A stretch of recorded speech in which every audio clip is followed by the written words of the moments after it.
आज के बाद भाई मेरा और आपका लायदा है, मेरा आपके तल्लुकात लायदा है। मैं आपसे बात करूंगा ना मुझसे करो, ठीक है? आप अपने जगह पे रहो, मैं अपने जगह पे, ठीक है?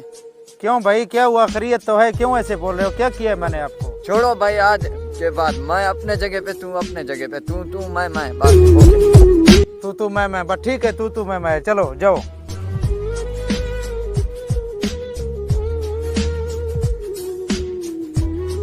सजाद भाई। देखा, मान गया।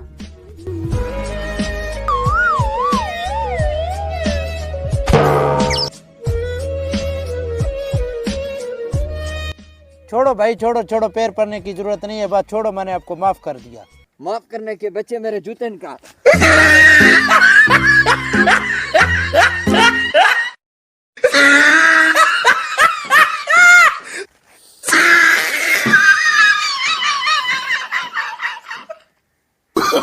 Oh, no, no, no, no.